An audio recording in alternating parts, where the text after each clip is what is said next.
All right, let's talk about making some connections. Definitely important in planning for high-speed rail and around the station is making connections, intermodal connectivity, and multimodal connectivity. It's definitely important because if you get out of the train station, you take the high-speed rail, you walk out of the station, and there's nothing there that connects you to your last leg of your journey, then what are the chances that you're going to take the high-speed rail? And choices are important. One mode choice isn't the end-all. There has to be multiple choices because users have individual utility, and they're going to have individual preference. So the more options, the better.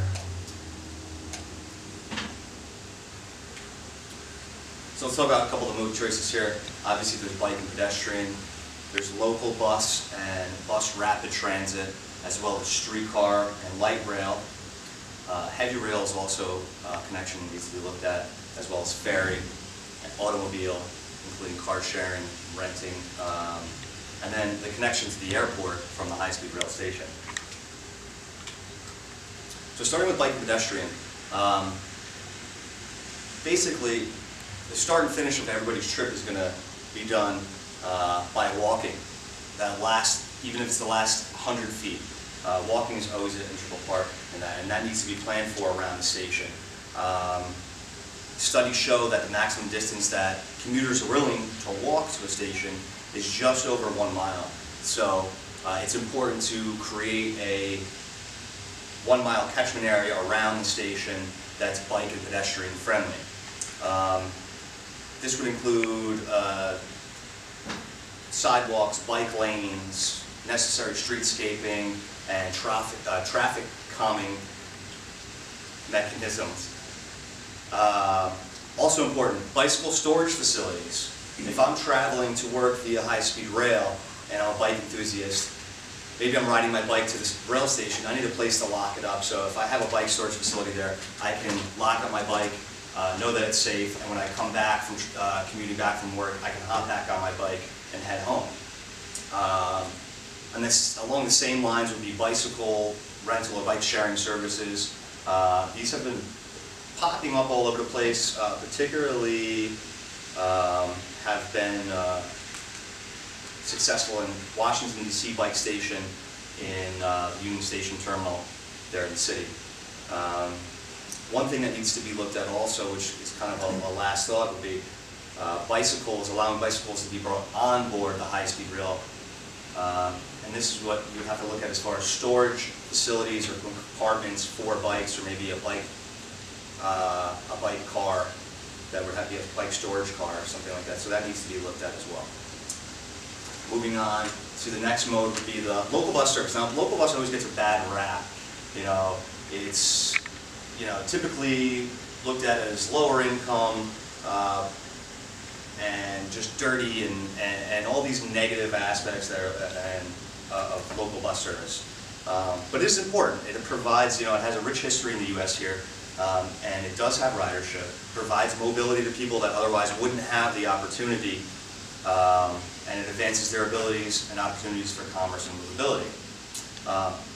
Now, it does get overlooked, but it is a necessity to have outside the high-speed rail station because it connects people to local areas around the station.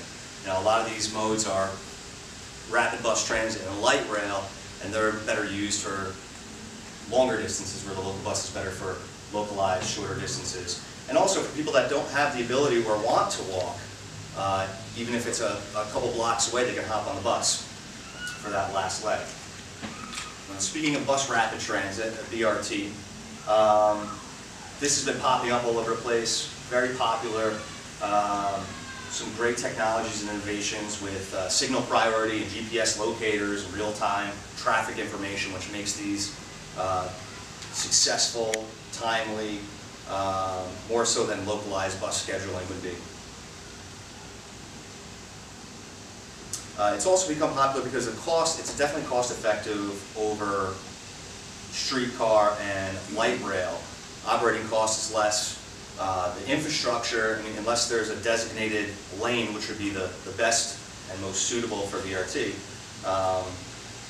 the infrastructure is already there in place. So the only infrastructure that would have to be built, if necessary, would be that designated lane. BRT is also very flexible. There's no fixed railway that it needs to travel on, like streetcars and light rails. And like I said, low cost in implementing. BRT service runs most effectively between corridor that is linking two or more major centers, such as a downtown to a large residential sector or a work zone. So this would fill in that gap, or not fill in the gap, but expand upon that local bus route. So this is bringing you to points of interest where, like I said, work zones or places of commerce from the rail station.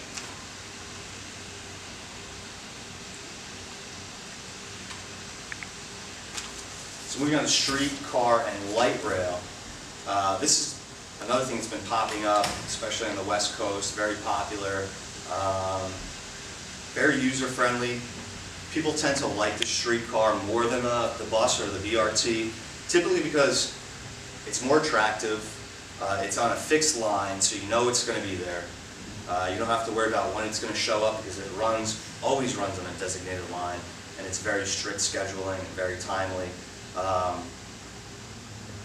It seems to attract people that are in the city for the first time, whether it be tourists or on business, to hop on that street rail rather than the bus.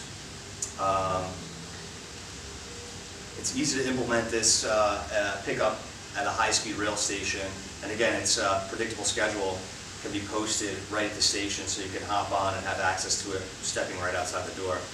Streetcars in Toronto, Tacoma, San Francisco have shown huge increases in ridership when they replaced the bus corridors. Toronto in particular experienced 15 to 25% increase in ridership, and Tacoma saw 5 times the ridership from their original bus corridor, switching over to streetcar.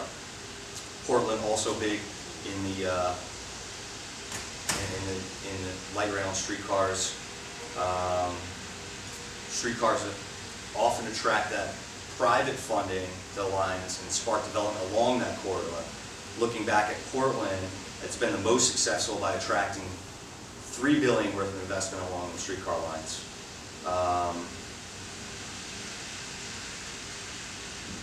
Looking at environmental concerns and fuel concerns, streetcars would be better than that BRT where it's able to be put in because they run on electricity.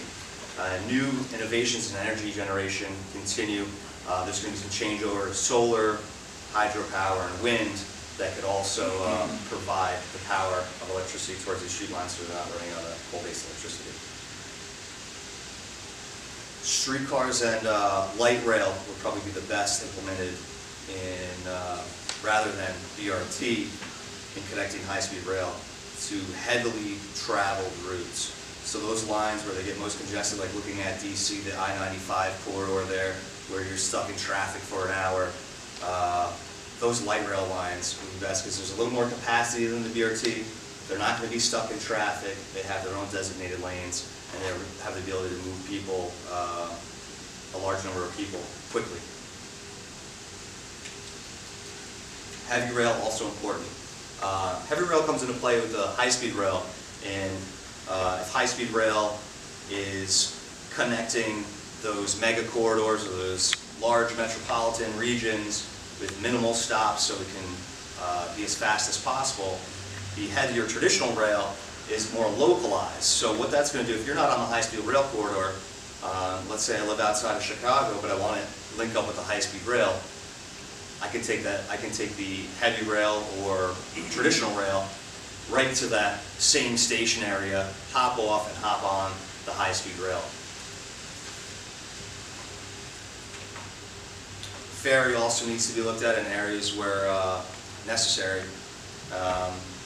That's going to have its own kind of transportation hub that's going to need these intermodal connections. Park and ride areas so you can drive right up. Bike trails and pedestrian, same as a high-speed rail station. Bus and BRT stops, streetcar and light rail stops as well. And then these ferries can connect to high-speed rail stations that are on the water corridor or maybe that's just a link in between. But they definitely need to play a role